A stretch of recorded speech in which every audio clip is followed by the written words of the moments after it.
నా కొడుకుతో కాకుండా నా కొడుకుతో పెళ్లి జరిగినా వాణ్ణి పీటల మీద చంపేస్తా. ఏ వయసులో జరగాల్సిన ముచ్చట ఆ వయసులో జరగాలి బేటీ. అదేనమ్మా నీ పెళ్లి. రెహమాన్ బ్యాండ్ మేళం ఏమన్నా స్వాగతం పలకాలా? దిగు. నేను ఇక్కడే ఉంటాను, మీరు వెళ్ళండి.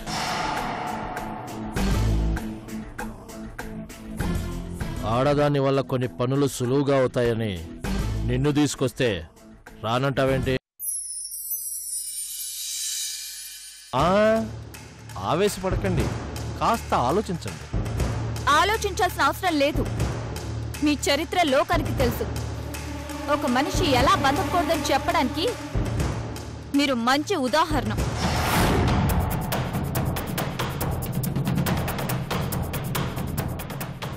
నీలాంటి లోఫర్ నాకు మావయ్య అవ్వడం, కనబడ్డ ప్రతి చీర వెంటపడే నీ కొడుకు లాంటి రోగ్ నాకు భర్త కావడం కల్లో కూడా జరగవు. ఎందుకు జరగవు? నువ్వు నా అత్తమామల కూతురు, నువ్వు నా మరదలు అని నువ్వనుకుంటున్నావేమో, నేననుకోవడం లేదు. నువ్వు కూడా అనుకోవాలి, లేకపోతే నేనేం చేస్తానో తెలుసా? రేయ్ పర్సు, కాస్త నెమ్మది నాన్న. ఎందుకు ఆవేశపడతావు? మరదలు కాస్త బెట్టు చేస్తుంది అంతే.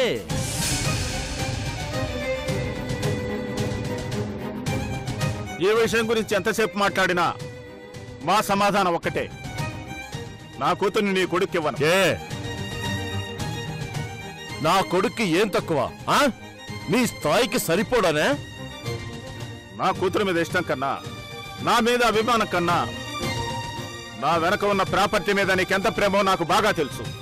ధర్మతేజ గారు, దయచేసి వెళ్ళిపోండి. నా కూతుర్ని చేసుకుంటే 100 కోట్లు వస్తాయన్న ఆశతో వచ్చారు తప్ప ఏ స్వార్థం లేకుండా సంబంధం కలుపుకోవడానికి మాత్రం రాలేదు. ఇక మీరు బయలుదేరండి. ఏంటి ఎక్కువ మాట్లాడుతున్నావు? రే నాన్న, ఎందుకు ఆవేశపడతావు? కాబోయే భర్త అంత హార్ష్గా ఉండకూడదురా. నేను ఎలాంటి వాడినో నా మేనగోడలకు మాత్రం తెలీదా? నా బ్యాక్గ్రౌండ్ గురించి, ట్విన్ సిటీస్ లో నాకున్న పేరు గురించి తెలీదా? ఏదో ఉడుకు రక్తం అలా అంటుంది అంతే. రైట్, నా కోడల్ని హర్ట్ చేయకు. బావగారు, పెద్దవారు, మీ కూతురికి మీరే నచ్చ చెప్తే బాగుంటుంది. అవసరం లేదు, మీతో బంధుత్వం కలుపుకోవాలని మా ఆలోచనలో కూడా లేదు. దయచేసి మీరు బయలుదేరవచ్చు. తర్వాత మీరే నష్టపోతారు.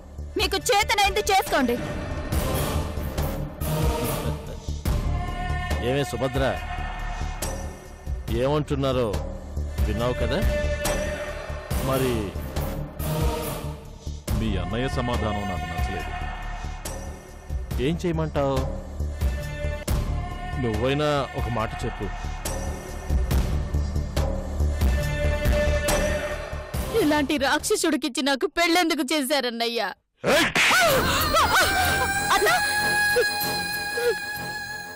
ఆడదాన్ని కొట్టడమే కదా నీ మగతనం? అవునా?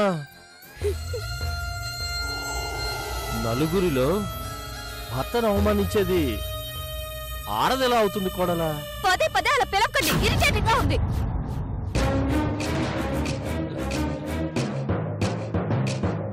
సో ఫైనల్ గా ఏమంటారు? ఇంకొకసారి మా ఇంటికి రావద్దంటాం. చాలా ఎక్కువ చేస్తున్నది. నేను నీ పెళ్ళాన్ని కాదురా. Take respect and give respect. ఏంటి తెగ ఓవర్ అయిపోతున్నావు? రే నాన్న, శాంతం శాంతం. భగవద్గీతలో శ్రీకృష్ణ పరమాత్ముడు ఏం చెప్పాడంటే, పార్థ, కోపం అనేది అన్ని వేళలా మంచిది కాదు అని చెప్పాడు. దీనిని ఎంత నీట్గా డీల్ చేయాలో ఆలోచిద్దాం. పద పద.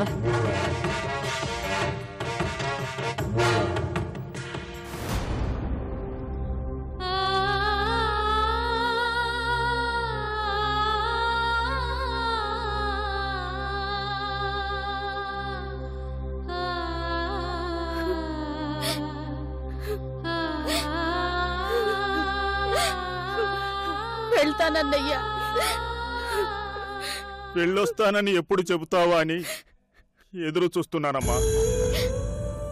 ఆ ఇంటి నుంచి నా శవం మాత్రమే తిరిగి వస్తుందన్నయ్యా.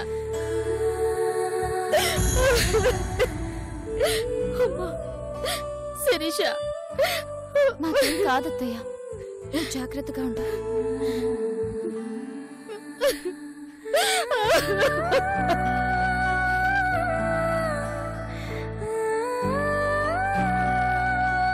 అత్తయ్యకి ఏం కాదు డాడీ, మీరేం వరి అవ్వకండి.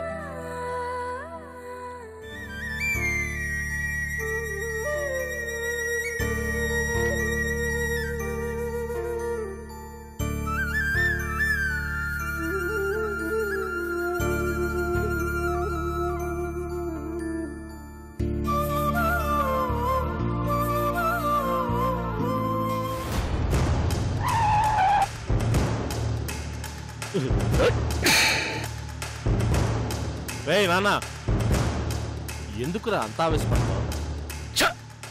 జాతగాన్ని దద్దమ్మల్లా వదిలేసొచ్చాం. అది ఎంత పెద్ద మాటలన్నదో విన్నావుగా. నక్క నాగలోకానికి నిచ్చెన వేస్తే అలాగే ఉంటుందిరా బడుద్దాయ్. ఏయ్ ముసలి, మెంటలెక్కిపోయున్నాను. సామెతలు చెప్పావంటే ఊరేసి గుమ్మానికి వేలాడతీస్తా. సామెతలు అంటే నిజాలు అని అర్థంరా పిచ్చి సన్నాసి. నిన్ను రేయ్ నాన్న, అప్పుడే అంతా అయిపోయినట్టు ఎందుకు తొందరపడతావరా? చూడు, మనం అడగాల్సింది మనం అడిగాం, వాళ్ళు చెప్పాల్సింది వాళ్ళు చెప్పారు. ఎవరి అభిప్రాయాలు వాళ్ళకుంటాయి నాన్న. నా కూతుర్ని ఇవ్వను అని వాడన్నంత మాత్రాన, నేను నిన్ను చేసుకోను అని అదన్నంత మాత్రాన అయిపోయిందా? వియ్యానికెళ్ళి కయ్యం పెట్టుకొచ్చారన్నమాట. నేను ఊహించిందే జరిగింది. తెగేదాకా లాక్కూడదని నేను అనుకున్నాను. శిరీష లాగేసింది. దూరాన్ని తెచ్చినంత ఈజీగా సంబంధాన్ని తెచ్చేసింది. తిప్పుతా, చక్రం తిప్పుతా. మీరెన్ని ప్రయత్నాలు చేసినా నా అన్నయ్య కూతురుతో నీ కొడుకు పెళ్లి జరగదు.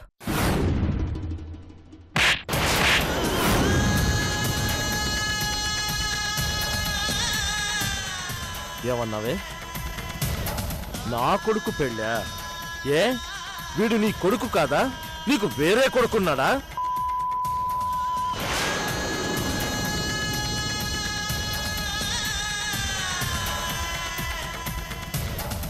నీ కొడుక్కి ఒక మంచి అమ్మాయితో పెళ్లి చేసే బాధ్యత నీకు లేదా?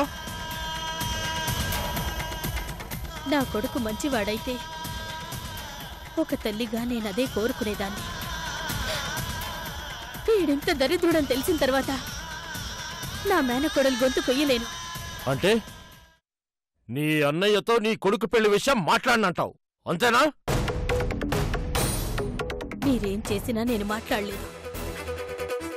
ఒకవేళ వాళ్ళు పొరపాటున పెళ్లి కొప్పుకున్నా నేను జరగనివ్వను. ఎంత కొవ్వు పట్టిందా నీకు?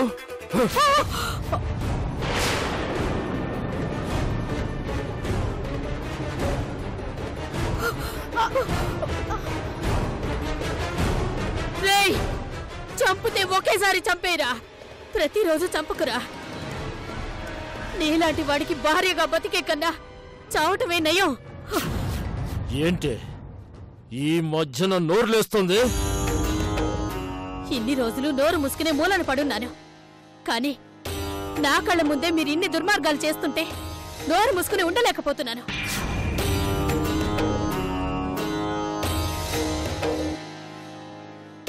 ఆ ఇంటితో ఎటువంటి సంబంధం ఉండకూడదని నా రక్త సంబంధాన్ని, నా తోడబుట్టిన అన్నయ్యని కాదనుకుని దూరంగా ఉంటున్నాను.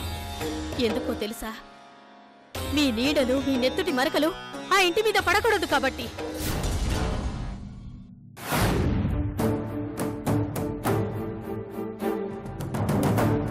రేయ్, నా మేనకోడలు దేవతరా, అది పేదల పాలిట వరంరా, గొప్ప మనసున్న మనిషిరా. అలాంటి దాన్ని నీలాంటి వాడికిచ్చి చేస్తానని ఎలా అనుకుంటున్నావురా? చాలా ఎక్కువ మాట్లాడుతున్నావమ్మా, చంపి పారేస్తా. నువ్వు అమ్మా అని పిలవకురా. ఆ మాటకున్న పవిత్రతే పోతుంది. ఏ ఆడదైనా అమ్మా అని పిలిపించుకునే అదృష్టాన్ని కోరుకుంటుంది. ఆ పిలుపుతో పులకించిపోతుందిరా. కానీ నువ్వు అమ్మా అమ్మా అని పిలుస్తుంటే నా గుండెల్లో గుణపంతో పొడుస్తున్నట్టుందిరా.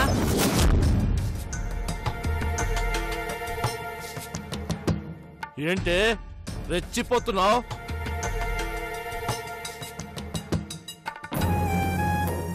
ఏదో ఒకరోజు మీ చేతుల్లో చచ్చిపోతానని నాకు తెలుసు. అప్పుడు నా మనసులో ఉన్న మాటను మీకు చెప్పలేక, ఆత్మఘోషతో పోలేక ఇప్పుడే నా గుండెల్లోని బాధని బయట పెట్టేస్తున్నాను.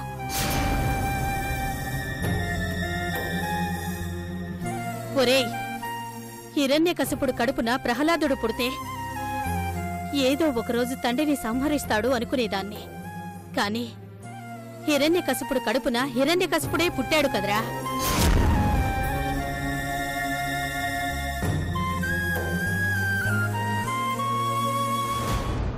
ఇది నేను ముందే ఊహించుకునుంటే నిన్ను కడుపులోనే చంపేసుండేదాన్ని కదరా.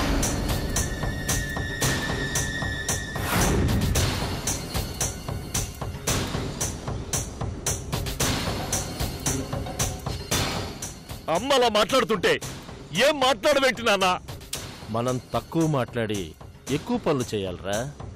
ఇది నా భగవద్గీతలో మొదటి పాఠం. మనం ఒక్కడుగు వెనక్కేసినంత మాత్రాన పోయేదేం లేదు నాన్న. ఆ ఒక్క అడుగే రేపు మిమ్మల్ని పూడ్చడానికి తీసే 6 అడుగుల కొయ్యి అవుతుందిరా.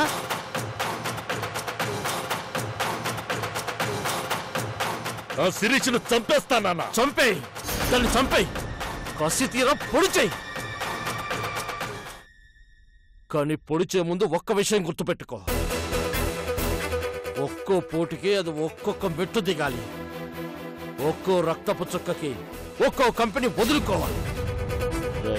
ప్రతి చావుకి ఒక పరమార్థం ఉండాలి నాన్న. ఆ శిరీష చావు మనల్ని శిఖరం పైన కూర్చోబెట్టాలి. పుసుక్కును చంపితే ఏమొస్తుంది చెప్పు? నాన్న, నువ్వు నా అంతటి వాడివి కావాలి. మీ నాన్న ఇంతటి గొప్పవాడు ఎలా అయ్యాడో తెలుసా? ఈ ప్రపంచంలో ఉన్న డబ్బంతా నాకే కావాలి అనుకుంటాడు. ఈ ప్రపంచాన్ని శాసించే అధికారాలన్నీ నాకే కావాలనుకుంటాడు. ఈ ప్రపంచంలో అందరి అహంకారము, ఈగో అన్నీ నాకే కావాలనుకుంటాడు. That is Dharmateja.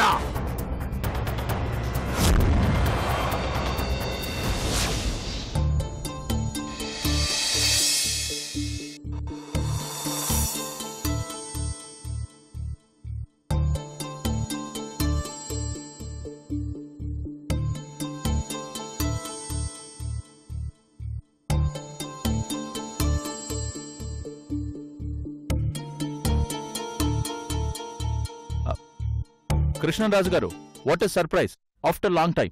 రండి కూర్చోండి. ఏం తీసుకుంటారు? నీ సహాయం, నీ సలహా. నేను మీకు సహాయం చేయడం, సలహా ఇవ్వడం జోక్ చేస్తున్నారా? లేదు విష్ణు, సీరియస్గానే చెప్తున్నాను. ఏమైంది రాజుగారు, ఎందుకలా ఉన్నారు? నా చెల్లెల భర్త, నా బావమర్తి ధర్మతేజ వల్ల మా శిరీషకు ప్రాణహాని ఉంది విష్ణు. ఏం మాట్లాడుతున్నారు?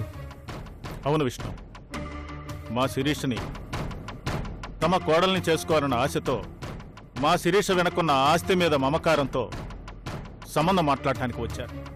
నేను ఒప్పుకోకపోయేసరికి చాలా దురుసుగా ప్రవర్తించి వెళ్ళిపోయారు. ఆ ధర్మతేజ ఎలాంటివాడో నాకు బాగా తెలుసు. ఒకప్పుడు జరిగిన గొడవలకే చాలా ఏళ్లు నా చెల్లెలు నా ఇంటికి పంపించటం మానేశాడు. నా చెల్లెల్ని అడ్డం పెట్టుకుని ఎంత దోచేయాలో అంత దోచేశాడు. చాలా ఏళ్ల తర్వాత మళ్ళీ నా ఇంట్లో అడుగు పెట్టాడు. వాడు అడుగు పెట్టాడు అంటే మనం పెంచుకున్న పిల్లల మీద ఆశల్ని, మనం సంపాదించుకున్న ఆస్తుల మీద హక్కుల్ని వదులుకోవాల్సిందే. వాడంత డేంజర్ మనిషి. మనిషి రూపంలో తిరిగే మృగం వాడు. ఏ క్షణంలో అయినా నా కూతురు మీద పంజా విసురుతాడు. మా భయం అంతా అదే. ఈ విషయం పోలీసులకు చెప్పుకుంటే మరింత పగను పెంచుకుంటాడని నీ దగ్గరకు వచ్చాను. భయపడొద్దు రాజుగారు. శిరీష చిన్న పిల్లే గాని చిన్న ఆలోచనలు కలిగిన పిల్ల కాదు. 20 ఏళ్లకే 20 సంవత్సరాల అనుభవం సంపాదించిన అమ్మాయి. తనని తాను ఎలా ప్రొటెక్ట్ చేసుకోవాలో తెలిసిన సమర్థురాలు. You don't worry. Hello sir, watchman Venkateswara Rao మాట్లాడుతున్నాను సార్. చెప్పు. సార్, మన సైట్ని ఆక్రమించుకోవడానికి కొంతమంది రౌడీలు వచ్చారు సార్.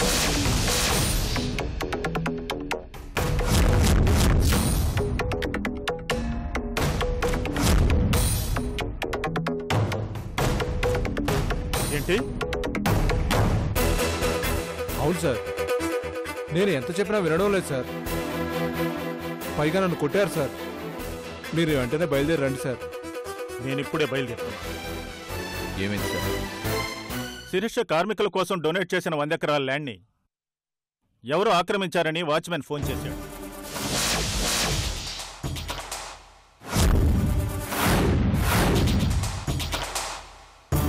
ఎంతోమంది ఆ ల్యాండ్లో షాపింగ్ మాల్లు పెట్టుకోవాలని, ఫ్యాక్టరీలు కట్టుకోవాలని ప్లాన్ చేస్తున్నారు.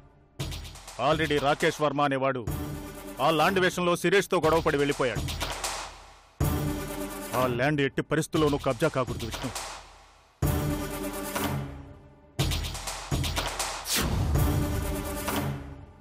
వెళ్దాం పదండి.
జోకర్ వచ్చిండ్రా, జోకర్ వచ్చిందంటరా.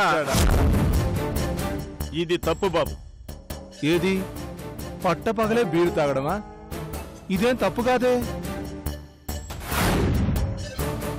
ఆయన అన్నది మీరు తాగుతున్న బీర్ గురించి కాదు. మరి ఓ కార్డ్స్ గురించా? ఇది కూడా అంత పెద్ద తప్పేం కాదు. క్లబ్కి వెళ్ళి చూడండి, పెద్ద పెద్దోళ్ళే ఈ సమయంలో ఆడుకుంటుంటారు. మేం మాట్లాడుతుంది మీరు ఆడుకునే ఆట గురించి కాదు బాబు. కొంపదీసి ఈ ల్యాండ్ గురించి కాదు కదా. ల్యాండ్ గురించి. ల్యాండ్ ఆల్రెడీ కబ్జా చేయబడింది. ఎవడొచ్చి పీకేదేం లేదిడా. ఈ ల్యాండ్ కార్మికులకు ఇళ్లు కట్టించడం కోసం. ఇది ఒక మంచి పని కోసం.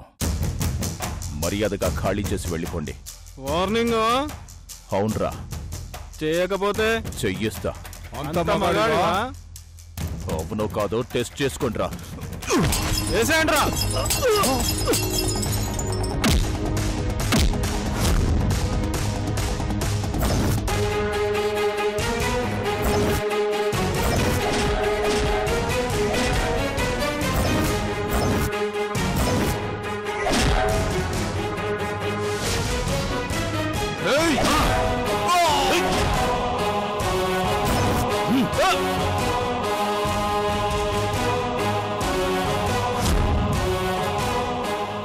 మిమ్మల్ని పంపించింది ఎవర్రా? చెప్తా సార్. ధర్మతేజ. ఎవరో? ధర్మతేజ సార్.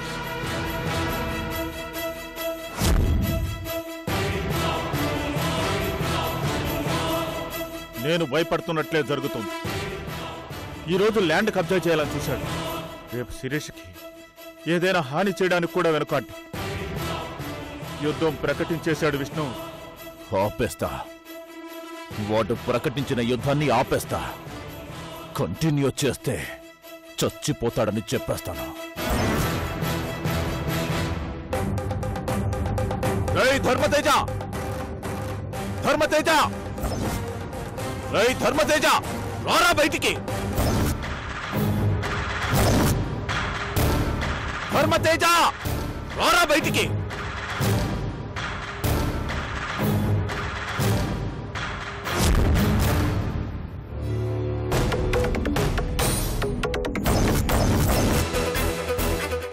అమ్మ సుభద్ర, మనం విన్న అరుపు నిజమేనా? అవునత్తయ్యా. ఈ రోజు నీ మొగుడికి ఎవరి చేతిలోనో మూడిందమ్మా. ఆ సీను కళ్ళారా చూద్దాం.